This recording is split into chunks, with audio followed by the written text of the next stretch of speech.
Hello, good citizens. My name is Dan. In 2010, I started making videos and publishing them on YouTube. Since then, I've started several YouTube channels on various topics from wildlife, scammer calls, fishing, and many others, including my most important project, Not So Silent. And in early 2016, I started posting videos of my interactions with local law enforcement. This led to posting videos about our accountability issues with our police and justice system. Around that time, I started seeing videos on YouTube called First Amendment Audits, and I quickly became a fan of these types of videos, even though it was never something I wanted to do. I just liked watching them.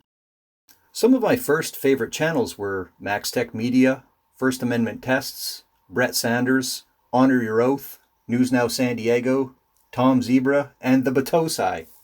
Fast forward to today, there are almost countless YouTube channels now of First Amendment auditors in the United States, or as one of my more recent favorite channels likes to say, people are doing it from sea to shining sea. And it's odd because right now, really no one is doing this in Canada.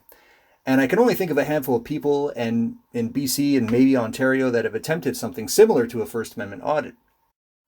Now, we've seen many examples of Canadians being assaulted, arrested, or harassed for public photography, and I still wonder why no one in Canada has seriously done a First Amendment audit-style Canadian audit with all the proper actual Canadian lingo, terminology, and not just someone who repeats what they hear on YouTube from the United States. I always assumed it would catch on here in Canada pretty quick, but it hasn't, and since it hasn't yet, I wanted to put out this not as legal advice, but as information you need to consider before doing this in Canada, as I believe it's going to come here to Canada soon.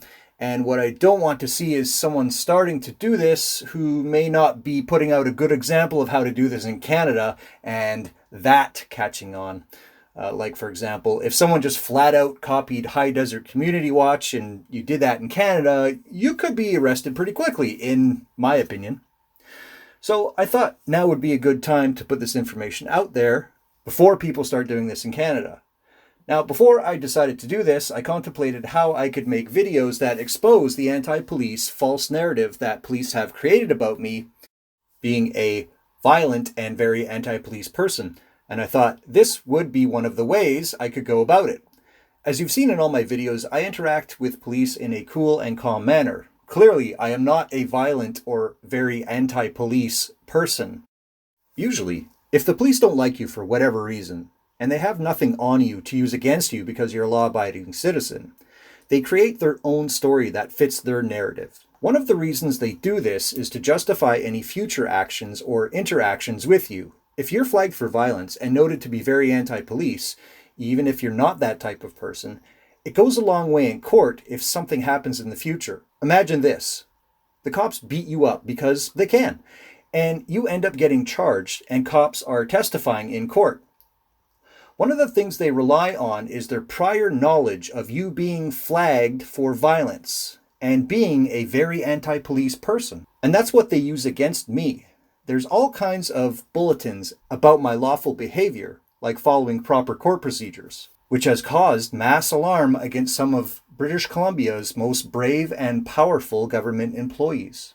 Another reason why I wanted to do this, after a local prosecutor intentionally misled a judge in a sentencing hearing for an offense that I was forced to plead guilty to, and that I could not have committed, according to the court's own record, ad hoc Crown Counsel Paul Jeffrey Cheeseman fabricated a statement that I was, quote, often outside the Victoria Police Department just filming officers coming and going from the building, unquote.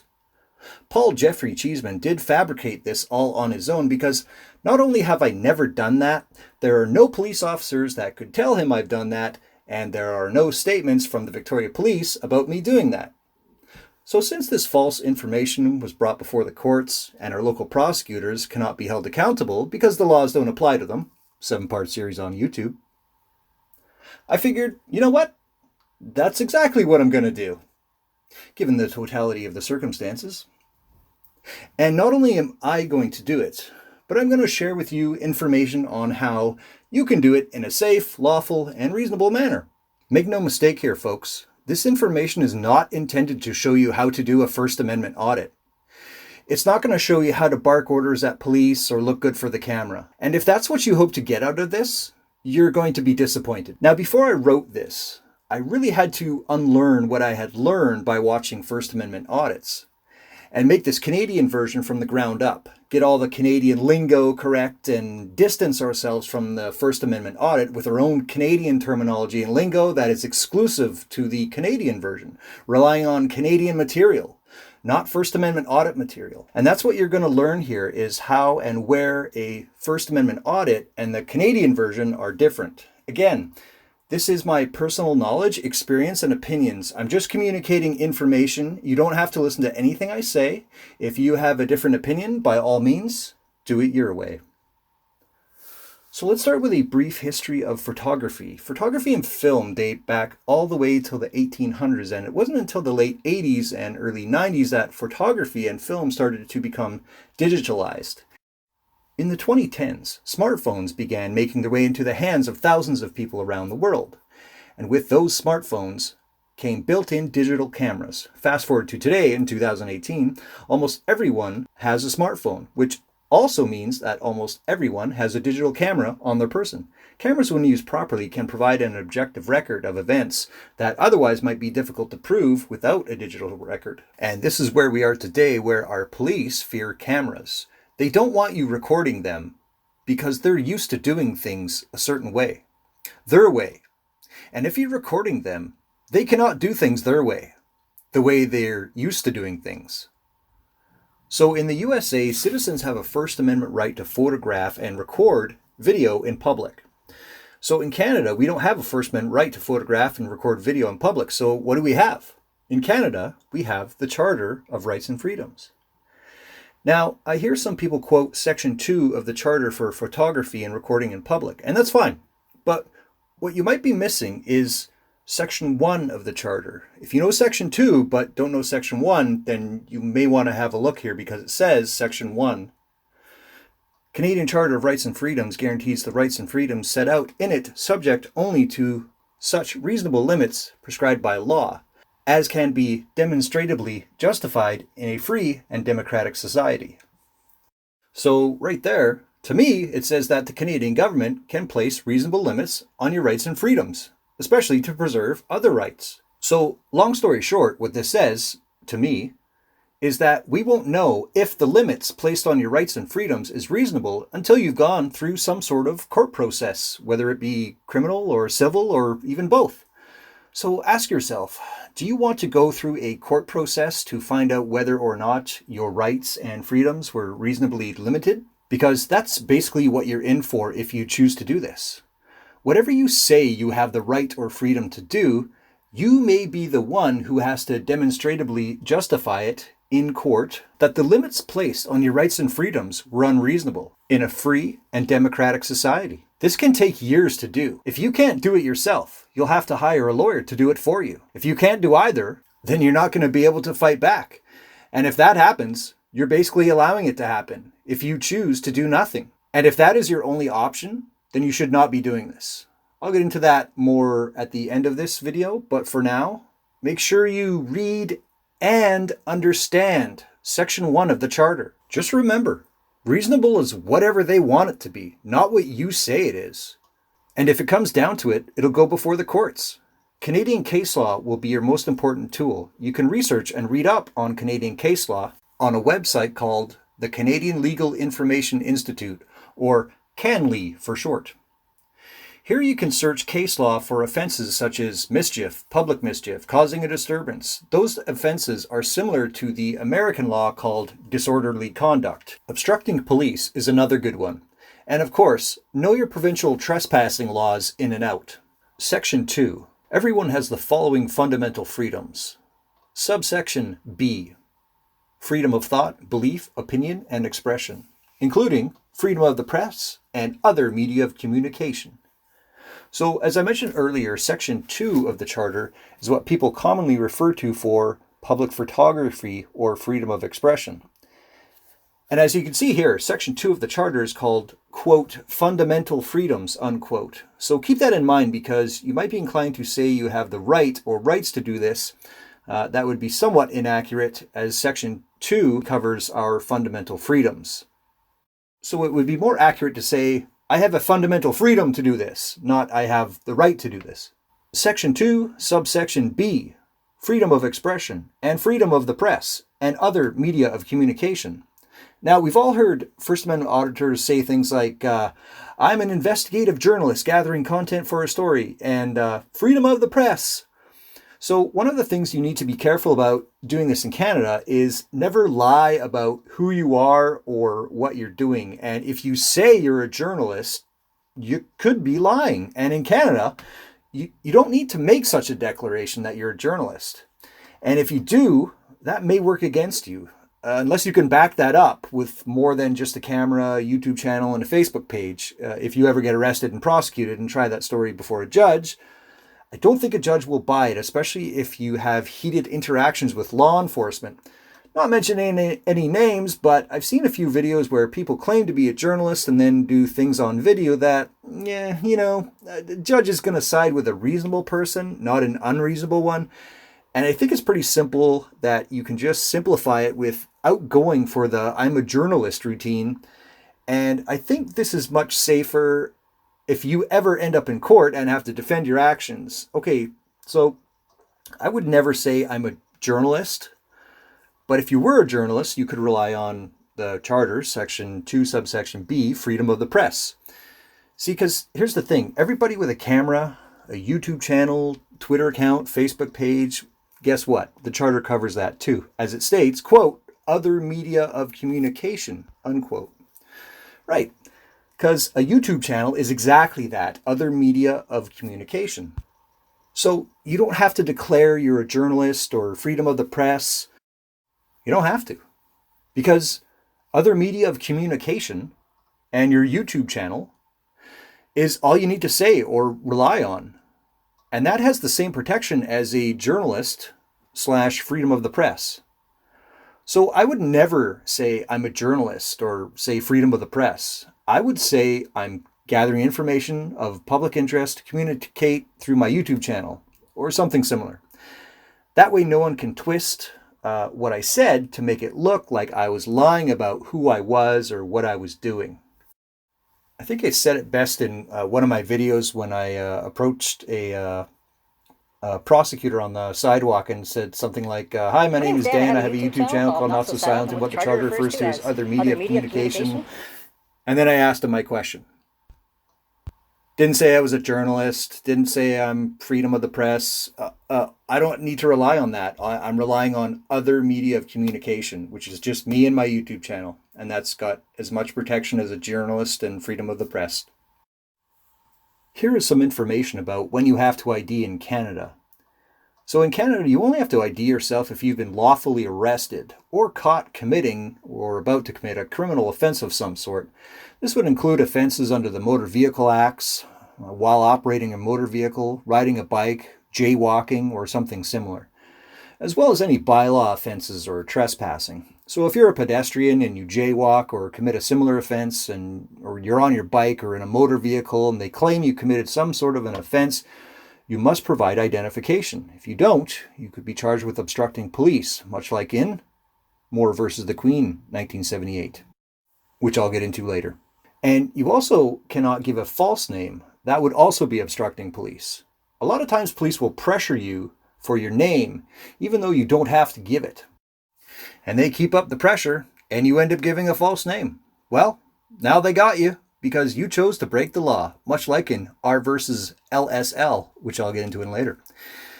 If you just refuse to give any name, if there's no offense that they say you're being arrested or ticketed for, you wouldn't have to give it. Here are some things you'll see in a First Amendment audit that don't necessarily apply in Canada.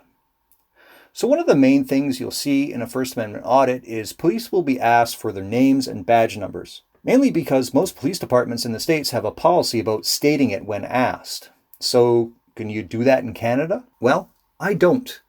And if you want to know more about that, check out a video I posted called Do the Police Have to ID? I'll link it in the description if you haven't seen it. Check it out. But basically how it works in Canada will depend on provincial policies. Most provinces have a policy that says a uniformed police member must have either a name or number displayed on their uniform. If they do not have a name or number displayed, then they are required to give you either a name or number, not both, when asked. If they are displaying a name or number, then they do not have to provide you with anything further. So in Canada, if you see a name or number displayed, then they probably have met their policy obligation, and your asking will be a moot point. Another thing you'll see in a First Amendment audit is often the police will take pictures of the photographer, and the photographer will say something like, don't delete that because I'm going to do a FOIA request on it. So a FOIA is a Freedom of Information Act request. Now in many states, if not all, not quite sure, I don't live there, you can make and receive these requests verbally and anonymously. However, in Canada, you must make this request in writing on a form and provide ID when you submit the form and when you pick up the FOIA request. So good luck trying to remain anonymous and then go hand over your ID. That totally defeats the purpose for me. And I'll never say that unless they already know who I am. I've heard a few people in Canada say it, but still never seen the video or photos requested. So avoid saying it unless you plan on following through with it and posting it. Otherwise, you're going to sound silly. Another thing you'll see in a First Amendment audit is the police will say that what you're doing is suspicious behavior. And the reply is always, is suspicious behavior a misdemeanor or felony? Now, in Canada, we can't say that because we don't have misdemeanors or felonies. So we use different terminology. And I have yet to hear anyone in Canada use proper Canadian terminology. So in the USA, a misdemeanor is a lower level crime. In Canada, we call that a summary offense. And in the USA, a felony is a high level crime. And in Canada, we call that an indictable offense. Also in Canada, we have a third option that is called a hybrid offense. And it can go either way, summary or indictable, depending on the seriousness of the offense. So instead of saying, is suspicious behavior a misdemeanor or felony? In Canada, you would say, is suspicious behavior a summary, hybrid, or indictable offense? Or technically, you can leave out hybrid if you want, as a hybrid offense can only be summary or indictable offenses. Now, here's one I see in the comments section a lot. People say, policy is not law. Well, in Canada, not only is policy law, but even non-policies that don't exist are law. According to provincial trespass acts, the government could just simply put up signs with no code or number associated with it prohibiting acts or behavior. You can also be verbally notified about prohibited acts or behavior. When I was falsely arrested in 2015, I was placed on bail conditions, and I had to go sign in to the bail supervisor every 2 weeks. And because I was documenting this process, I would be video recording when I went to go sign in. And when they noticed that I was recording, they told me I couldn't do it. And I told them, well, I'm allowed, or, show me a law, show me a policy. And they said, oh yeah, well, we have a policy. And I said, that's great. Can I see it? And they said, oh yeah, you can see it. And they couldn't produce it. So what they ended up doing was telling me that if I continued to record, they would revoke my bail. And then I would be arrested and I would be held in prison until I agreed not to record when I went to go sign into bail every 2 weeks. And in April 2016, I made a complaint to the Office of the Ombudsperson. That's the government agency in Canada that handles complaints against the government. And oh my goodness, what a waste of time that was. I finally received a final decision 14 months after my complaint. Wow. Here's the letter I was sent. And I should probably go into more detail about this decision in another video. But basically how it ended was that the government agent that was handling my complaint, Rose Stanton, inquired about my complaint to the Ministry of Public Safety and the Solicitor General and wanted to know what was the policy about recording. The response was that there was no policy. There was only a legal opinion from a lawyer. And Rose Stanton made the decision that that legal opinion from a lawyer superseded any freedom that I had to video record and document my own experience. And my complaint was discontinued and closed. So they were willing to revoke my bail and have me held in prison with no criminal record, not based on a law, not based on a policy, but based on a non-existent policy that was their lawyer's legal opinion. So is policy law in Canada? Oh yeah, you bet it is. Heck, even non-policies that don't exist are law in Canada. As far as recording on private property or public property and sidewalks, you're always going to be, really the only place where you're ever going to be 100% safe is on public sidewalks. Private property, you're never going to be 100% safe. Even on public property, sometimes you're not going to be safe. But a sidewalk, you are always going to be safe to video record or photograph or even protest. Your feelings don't trump my rights. Well, in Canada, we have a criminal code section called criminal harassment, and basically what it says is that you can be charged with a criminal offense if you cause someone to fear for their safety. So that's all based on feelings. You don't actually have to do anything. You just have to cause them to fear for their safety or even feel harassed. And that can be, you can be reckless to it as well, which means that you don't even have to be there. You could just, tell someone to do it, and you could be in another part of the world and you could still be charged with that. So you have to be very careful with saying your feelings don't trump my rights, because depending on how you're acting and conducting yourself, their feelings could very well trump your rights. Remember what I was saying before about Section 1 of the Charter? You're learning something now, aren't you? Another thing you'll hear Canadians say on video is they always copy what the Americans say about police swearing an oath to protect us and protect our rights and all this stuff. The police in Canada, the oath that they swear is allegiance to the Queen and her heirs. So be careful when saying things like this in Canada to the police about what their oath is, unless you actually know it. And if you look it up, you'll see that their oath is that they have sworn allegiance to the Queen and her heirs. Not to me, not to you, not to the Charter or Constitution or rights or freedoms or yada, yada, all that stuff. Nope, none of it. My experience with police complaints. I don't make complaints against the police. And what I've found in the past, that if you make complaints against the police, it almost always goes in the favor of the police. The police complaint agencies are largely made up of former police officers, some of which who have families in police departments, which they may take complaints for. But one of the main reasons why I don't make complaints now is in case I have to file a lawsuit. I found out that if you make a complaint against the police, you're going to lose that complaint, and it's not going to work out in your favor, and it's going to look very favorable for the police. So when you go to sue them, if you should sue them, that is something that their lawyer is going to bring up and show to the judge and wave it all around and say, look, Your Honor, the police complaints process did a thorough investigation and found that this complaint had no merit to it and was completely frivolous. And that is never going to work in your favor. But if you didn't make a complaint and the lawyer can't wave around that piece of paper to the judge, then that cannot hurt you and could likely work in your favor. And of course, you always hear people say, oh, this guy's just wasting time. Get a job. You live in mom's basement. Well, I'm certainly not wasting time. I do have a job. I don't live in mom's basement.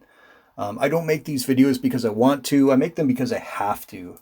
And when you experience what I've experienced as far as government accountability, false narratives, fabricated lies made up by a Victoria Police-based lawyer named Paul Jeffrey Cheeseman about me filming Victoria Police Department officers coming and going, false narratives about me being flagged for violence and about me being a very anti-police person.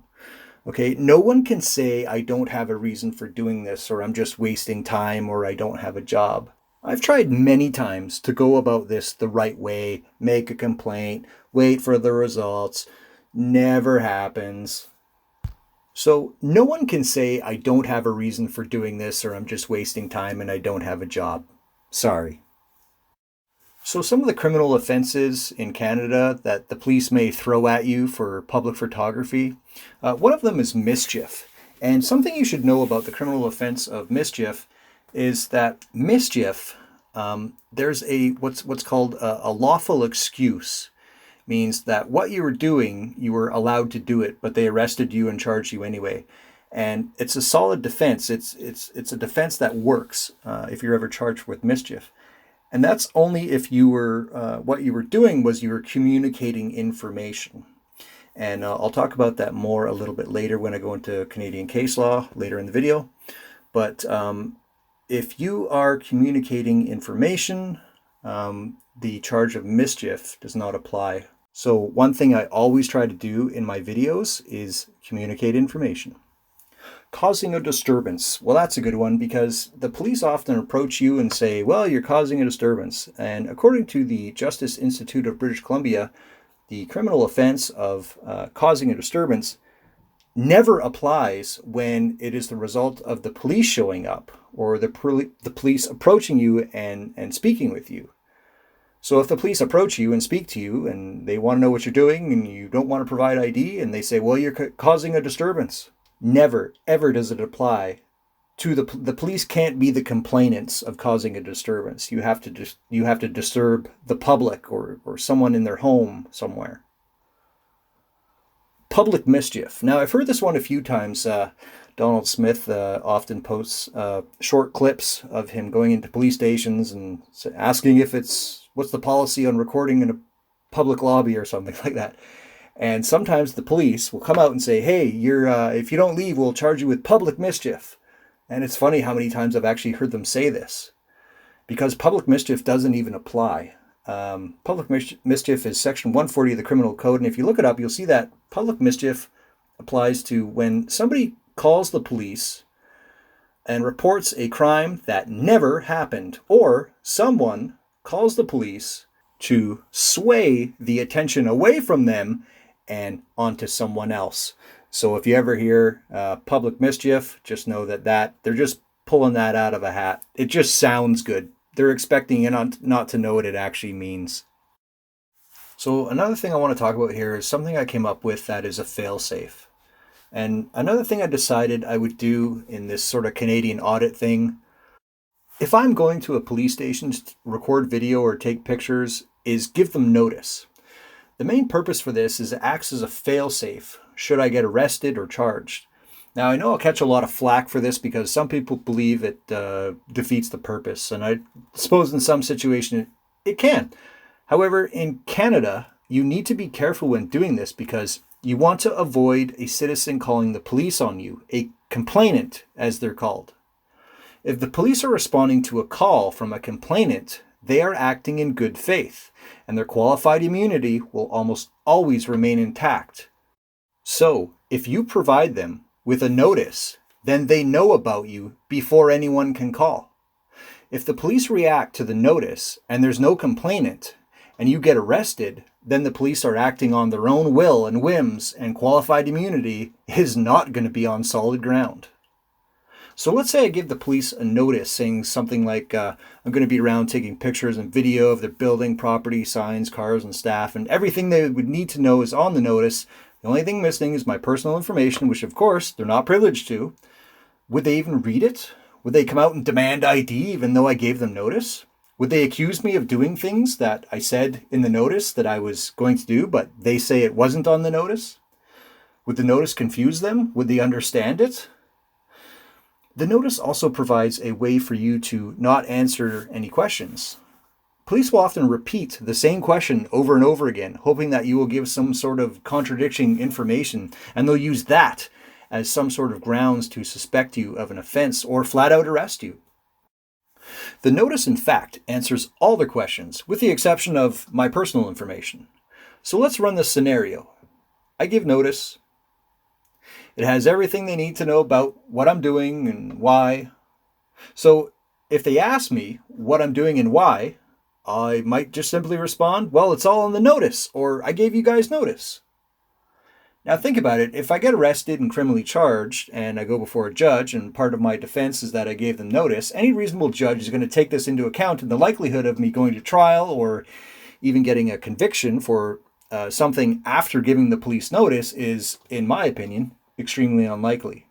This is where one of the biggest differences in the First Amendment audit and the Canadian versions differ. In America, they have an established right to film and photograph police in public. In Canada, it's not a right, it's a fundamental freedom.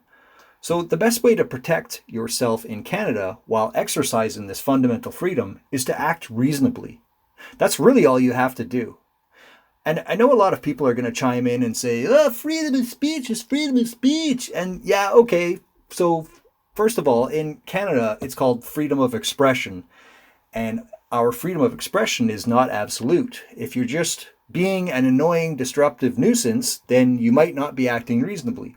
And you might end up being criminally prosecuted. There's also a civil cause of action for people who are a nuisance out in public. So if your goal is to be a nuisance out in public, just know that you can be civilly sued for that type of behavior. Now keep in mind that giving this notice is not required, nor is giving out your personal information on the notice. So I came up with a notice that gives the police all the information that they would want to know about what I'm doing, nothing more. And my notice reads like this. Notice. Please be advised, local independent media of communication is in your area today to take pictures and video to be published for news purposes and to communicate matters of public interest. You will likely notice someone in a high-vis vest taking pictures and video of this property, buildings, vehicles, signs, staff, etc. Please do not be alarmed. This should all take between 30 to 60 minutes depending on the activity in the area. The photography will be done from the public sidewalks as much as possible, and no unauthorized entry into restricted areas will be attempted. All signage regarding restricted areas have been acknowledged prior to this visit. Thank you. Now, not everywhere I go will get this notice. Only police stations or places open to the public. I won't go onto a property that have signs saying like you're subject to search like at a prison. So you can be arrested and prosecuted for a crime you didn't commit, but if the judge feels you acted reasonably, then you may not be convicted. So number one thing to remember when doing this in Canada is you have to act reasonably. Two of the best examples of First Amendment auditors that act reasonably are the Batosai, Philip Turner, and Honor Your Oath, Jeff Gray. If you want to see a reasonable person in action, watch those two guys' videos. They nail it every time.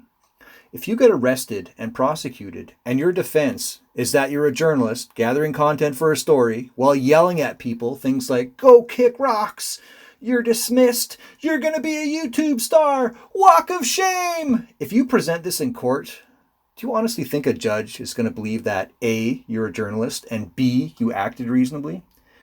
If your answer is yes, or maybe, I would strongly suggest you go watch court trials and bail hearings once a week for a year before attempting this. If you watch a lot of High Desert Community Watch and that's what you want to do, that's why you want to get into this in Canada, you may find out that that type of behavior is not a right in Canada like it is in the USA. Judges here are very sensitive about whether or not you are acting reasonably, so be aware of this. If you don't believe me, like I said earlier, go watch court trials and bail hearings once a week for a year, or even better, study case law and decisions on things like mischief, assault, obstructing police, etc. Now, I want to talk about using the word audits. I really believe Canadians should steer clear of using the word audit because of the deep association with the First Amendment audit, which is an American thing. Why not choose a equally descriptive and appropriate word, which we can call our own? Let's face it, when we converse about a Canadian doing this, we call it an audit. Just using the one word, audit. Like, I'm doing an audit at the Toronto Police. What the heck is an audit? Let's not only drop that word entirely, but let's use the term First Amendment audit as a framework for a better, suitable Canadian term. Okay, so here's what I came up with, and this is what I'm going to use. Take it or leave it. We rely on Section 2 of the Charter of Rights and Freedoms. And Section 2 of the Charter is fundamental freedoms. And when you say that, it makes it clear to someone that doesn't know what you're doing, or may not know what Section 2 of the Charter is, or even worse, confuse it with the American Second Amendment. So because of that, I decided to leave out any reference to Section 2. So it doesn't get misconstrued as something to do with the Americans' Second Amendment. So I want to use fundamental freedoms instead of First Amendment. And that sounds like the most accurate to me. So what can we use in place of the word audit? After trying many descriptive words with the same meaning as audit, I eventually decided on the word evaluation. And so I feel that fundamental freedoms evaluation is what we in Canada should be calling this. This totally sets us apart from the Americans' First Amendment Audit. But it is essentially the same thing, only Canadian specific. And if you look up the word evaluation, you'll likely see that word totally fits with the word audit, so to speak. Now, I want to touch base on catchphrases. A lot of First Amendment auditors have their own catchphrases, and people often copy those. Like, for example, Tom Zebra is known for saying, "You're mistaken, Bacon," and High Desert Community Watch is known for saying, "You're dismissed, go kick rocks," and News Now Houston is known for saying, "I came in by parachute." So now everyone is starting to use those catchphrases, but I would strongly suggest you come up with your own catchphrases. If everyone has the same catchphrases, it becomes very predictable and boring to watch. A little bit of humor where warranted is great, but less is more. If you're acting obtuse and you get arrested and charged, then you're stuck with a video of you doing just that in criminal court before a judge, good luck with that in Canada. Now, this isn't for everyone, and I want you to consider the consequences for your actions before you do this. I firmly believe that if you do not have a stable lifestyle, you probably shouldn't do this. Police encounters that go wrong can really affect your life, and you may lose what little you have and be left with no home, no job, no life. So ask yourself, is your life a game? What's more important in your life right now? If you just want to piss off the police and bark orders at them, you may be doing this for all the wrong reasons. If you get arrested, property seized, and you're being prosecuted, will it affect your mental health? So how is your mental health right now? Ask yourself that before doing this.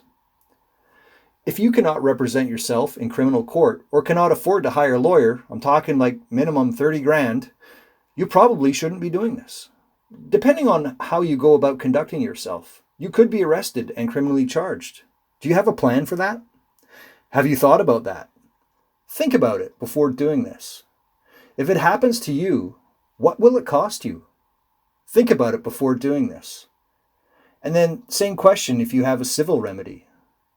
What do you know about false arrests, and can you argue it in court? What's your plan going to be for that? Think about it before doing this. Property seizures. If you use a cell phone to do this, your cell phone could be seized and detained for court, which means you'll be without that cell phone for well over a year. Do you have a plan for that? How is going without a cell phone for a year going to affect your life? Speaking of seizures, never take anything with you that you cannot have seized, like a dog or young children. Bail or probation. If you're on bail or probation, it's probably because you've bruised a sensitive ego or two somewhere in time. I've been there. So anyways, absolutely, under no circumstances should you be doing this while you're on bail or probation. Most bail probation conditions say you have to keep the peace or be of good behavior, so police can use this as an easy way to have you held in custody for contempt of cop. Again, if you're on bail or probation, absolutely, under no circumstances should you be doing this. If you are going to do this, you need to plan it. Don't just do it on a whim because you see the police have someone pulled over. Especially don't do this while you're working. If you're at your job, say you drive for a company and you pull over to film a traffic stop, you could get arrested. What's going to happen to the company vehicle? What's going to happen with your job? So never just do this on a whim just because you see the police pull someone over. You should always plan when you're going to do this, when you have time to do it.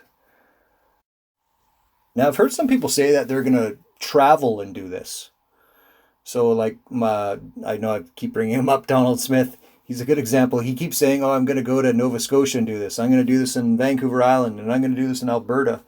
And I want you to consider what the consequences might be if you get arrested or charged for doing this and you're nowhere near where you live. You may have to come back there for court appearances. So for example, if you live on Vancouver Island and you want to do this in Alberta, or you want to do this in Nova Scotia or Ontario, you get arrested and charged, you may have to go. You may have to find your way out there, a couple of times over the next year or two, just to make court appearances. So traveling can be a bad idea. So I want you to consider that before doing it. Another thing you should consider is going hands-free with your cameras. We see this all the time where cell phones get slapped out of people's hands, or people claim, oh, they put a camera in my face, and it's, 20 feet away. So if you're hands-free, no one can say that you put a camera in their face. And if you're hands-free, no one can slap anything out of your hand. We've seen it many times where people get things slapped out of their hands, and the police are like, oh well, too bad. So consider going hands-free. Call floods. Now, you see this a lot in the States with First Amendment audits, and in Canada, I would advise against it because remember I was talking earlier about the charge of mischief? So mischief relates to obstructing the use of property. And if you cause a call flood to happen somewhere where they cannot, there's so many phone calls coming in that no one can get through, and you caused that to happen, you could be criminally charged with mischief because you obstructed the lawful use of that property. You caused that to happen. And in Canada, that's a criminal offense. So I would strongly advise in Canada that you never mention a call flood and you discourage anyone from doing a call flood. I would suggest that maybe something alternative like an email might be the better way to go. And briefly, I want to talk about the right to resist arrest. And I see lots of comments about this all the time. People say, "Oh, you should have resisted, or you could have shot him if you had a gun, or whatever." Well, that's never going to work in your favor. And in Canada, yes, you do have the right to resist an unlawful arrest, but your arrest will never be deemed unlawful until a judge says it's unlawful, and that could take years. So when you're out on the street with the police and they want to arrest you and you're like, well, I got the right to resist, they're not going to be like, oh, right, you do. Okay, go ahead and you swing and I'll swing and we'll take turns. It's never going to work out like that. They're absolutely going to beat you down with everything they have. They're going to do it as hard as they can and as quick as they can. And they're going to get those cuffs on and you're going to be charged with obstructing police and resisting arrest and all this stuff. So, yes, you do have the right to resist. But consider the consequences for those actions. And remember what I said earlier, is your life a game? Can you afford to have a broken arm or a broken leg or a broken orbital socket? I would always tell people, never resist. Never. Just take the arrest and you can live to fight another day. Now I want to go through some Canadian case law, and we'll start with one called Moore versus the Queen, 1978. And this deals with when you have to ID in Canada to the police. And Mr. Moore, who was riding his bicycle, was observed committing some sort of traffic infraction. And the Victoria police officer that wanted to issue Mr. Moore a ticket had to end up charging Mr. Moore with obstructing police because Mr. Moore refused to provide his identification for the ticket. So as I said earlier, if the police observe you committing some sort of offense, you will have to provide your identification. And if you refuse, you could not only be charged, but also convicted of obstructing police. R versus Honorowski, 2003. And this is another when to ID in Canada. And I'm just going to give you a quote here from the judge's decision. The judge says that if Constable Warren had seen the accused commit an offense, that would have provided the legal substratum for the request made of the accused to provide his name. Without the legal substratum, the constable was not engaged in the execution of her duties when she requested that the accused disclose his identity. So you can rely on R versus Honorowski for when you are not obligated to identify to the police in Canada. R versus LSL. Just going by the initials of LSL, I can tell already that this was somebody who was a minor, not an adult. And this deals with what happens when you give the police a false name, even though you were never obligated to give any name. And LSL was convicted for giving a false name, even though LSL was never legally obligated to require any name. So this proves the point that you should always remain silent over providing your identification or name when you're not required to. R versus Guthrie, 1982. This is one of my favorites. This is a suspicious person at a police station, whether or not they have to ID. So Miss Guthrie was alleged to have been found in suspicious circumstances at night near a secure area of a police station, and the police were alarmed about that and wanted her identification, and she refused to provide it because she hadn't committed an offense, but she was suspicious according to the police. And this case law made out that she was not obligated to provide any information to the police because she had not been found committing an offense, even though she was found in suspicious circumstances. Here's some great case law I found on mischief. And you remember earlier how he's talking about acting reasonably? And this is perfect because there's two cases here I want to point out that both deal with the offense of mischief, and that was obstructing the use of or enjoyment of property. And what these two cases have to do specifically with is photography at nude beaches. And in the first case, R versus Lebanfish, this man was out. He intentionally went to a nudist beach, and he was nude himself, and he was just taking random pictures here and there. Other people were also noted to be taking pictures of the scenery, nothing nefarious. And someone told a young lady that Mr. Lebanfish had taken a picture of her from behind. And she was upset about that. And he offered to delete it off his camera, and he did. And she was okay with it, but then she felt not so good about it after. She called the police. The police arrested Mr. Lebanfish for mischief. And it was found, the judge's decision ruled that Mr. Lebanfish was acting reasonably, and he wasn't hiding what he was doing. There was no what's called willful intent or evil intent, and he had just a right to photograph in the area just of the scenery as anyone else that was doing the same thing that he was doing, including the complainant that called the police on him. She was also taking photographs of the scenery. So because Mr. Lebanfish was acting reasonably, he could not be convicted. However, in the next case is R versus Taylor, where in similar circumstances, Mr. Taylor showed up to a nude beach, and he had I believe it was a camcorder sort of stashed in a towel, and he was video recording surreptitiously.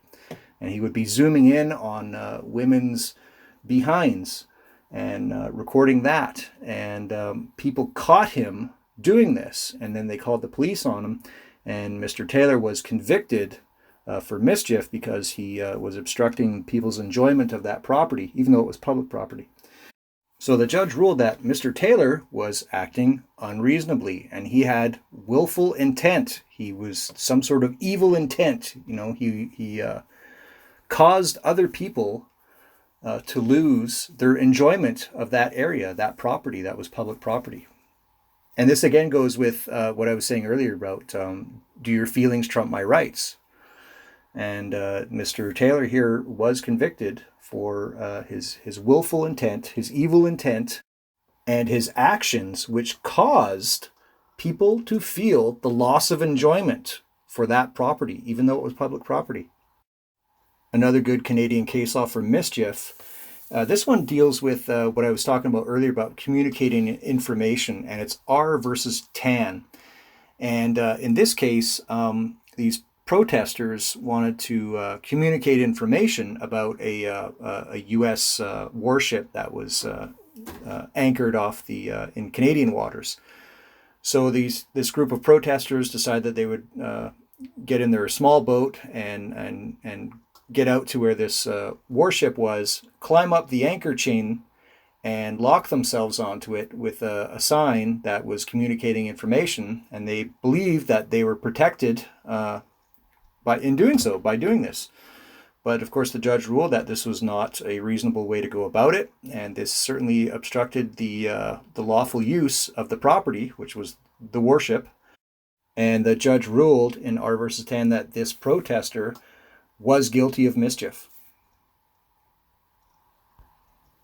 Another good one is R versus Breeden, 2007. This is a good one about going inside of buildings, even government buildings. So Mr. Breeden was displaying signs. He was basically a protester, and he wanted to display his signs inside the buildings that he was protesting about. And he was directed to leave.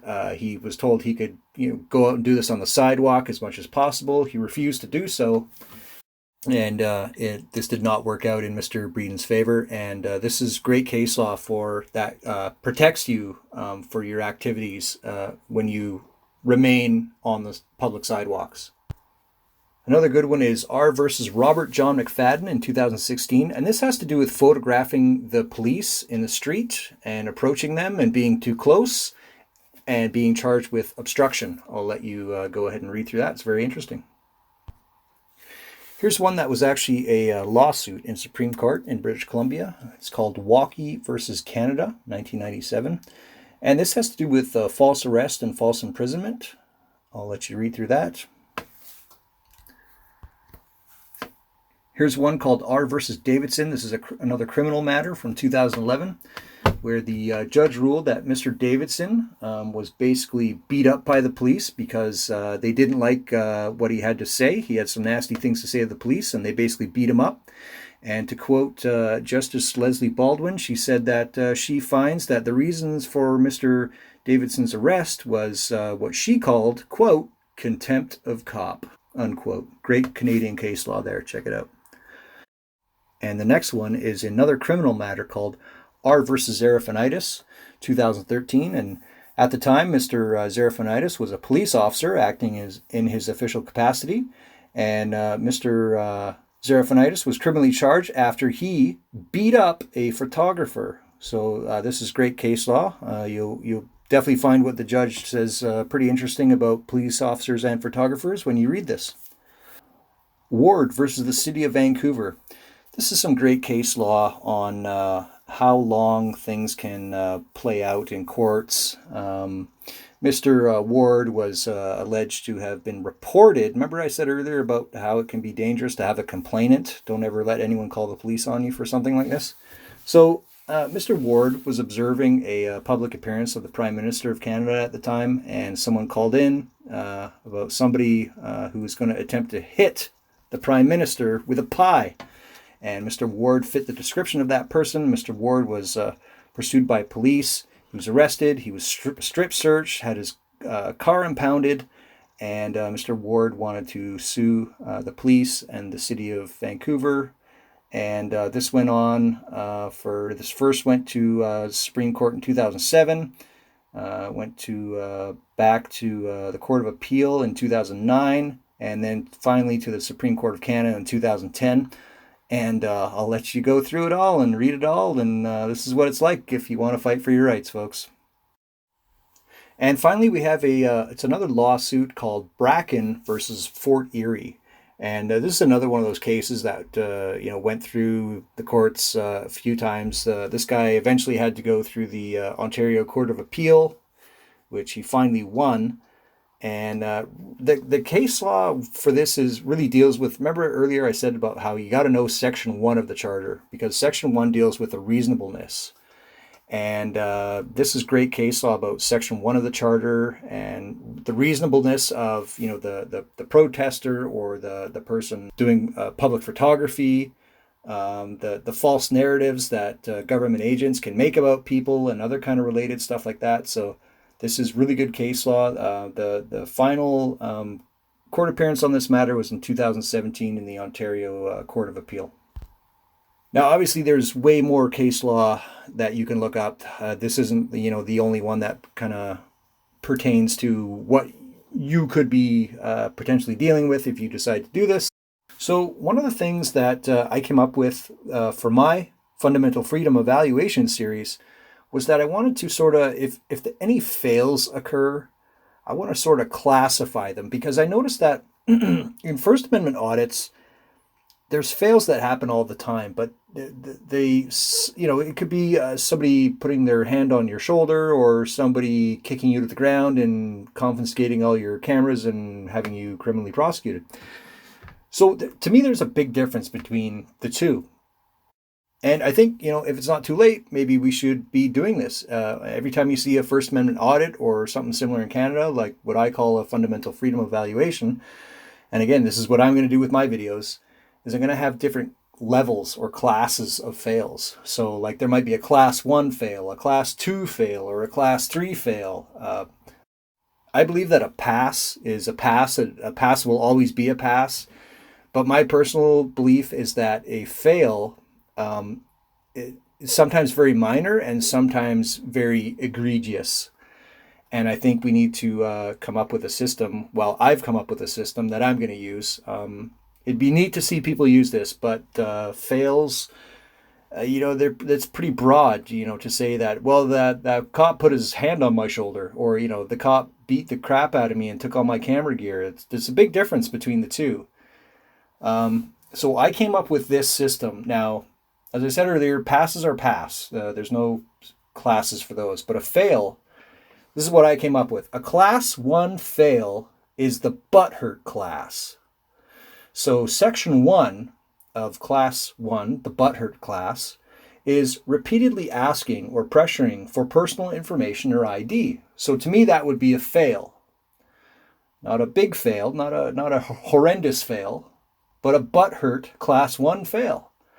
And section 2, I came up with if you're accused of suspicious behavior or you're compared to a terrorist or terrorist activity. Section 3 would be accusing you of doing something that you're not doing. Section 4 would be threats of being followed but not being followed. Section 5 would be being asked to stop recording in a public setting. Section 6 would be being asked to leave a public area. And Section 7 would be a cam-back. Now, the Class 2 fail would be the tyrant class. And Section 1 says that you are being told that you're being detained. And Section 1, this section applies whether or not there is any loss of liberty or movement.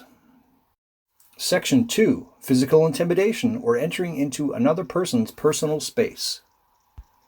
Section 3, Class 2 camera interferences include the following, but not limited to. Subsection A, being told you're not allowed to record in a public setting. Subsection B, being told to shut off cameras in a public setting.